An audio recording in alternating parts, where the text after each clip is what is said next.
Good morning, this is Gary with Austin Roofing Contractors. Today we're going to be showing you how a proper repair should be done. We do a lot of repairs where people have attempted to do the repairs themselves, or in this case hired another contractor that was trying to save money. The best way is to do it right, do it once, and have it done. On this particular chimney, we're going to have to replace the flashing all the way across. The area around here has been leaking, so now we have decking that has rotted out underneath. And of course the water has come underneath and now rotted a piece of decking under here.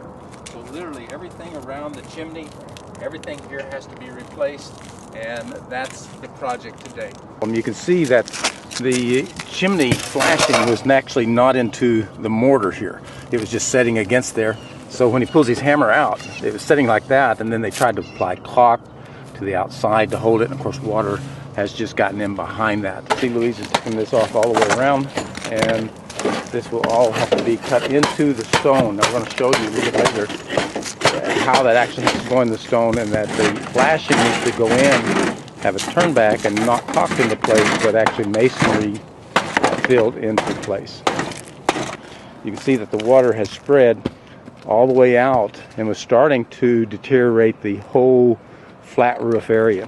Fortunately, they're catching it just in time. The next step is to cut into the masonry.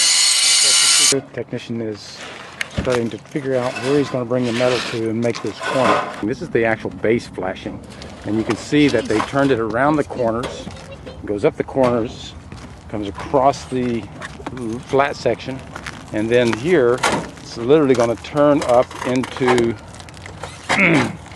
the pitched roof area.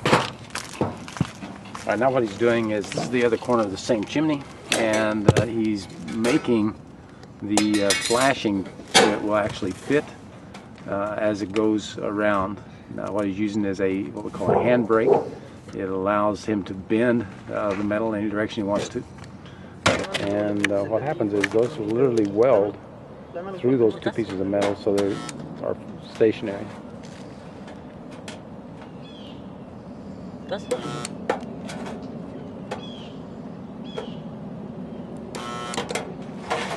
Now that's better than a top rivet because it doesn't put a hole all the way through it.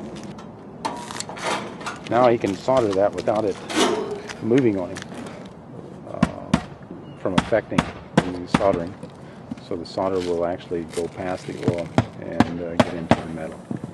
Now he's actually beginning to solder that. He can do the other side, and it's real critical that corners on chimneys, corners on houses, corners on the siding, any place that there's a corner, that this is a one-piece system that goes around, not two pieces of metal that have caulking on it, because the caulking just won't last.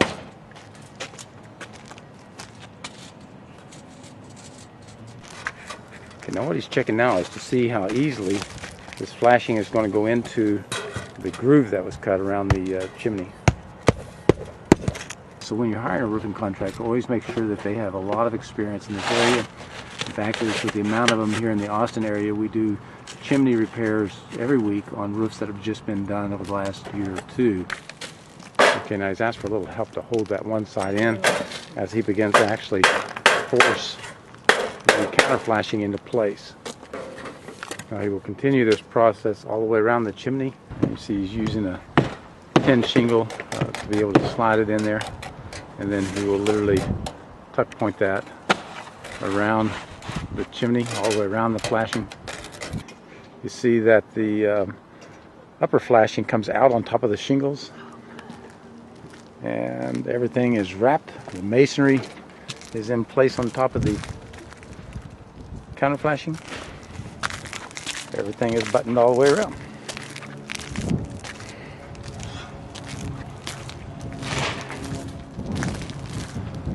And that's the way you do a counter flashing.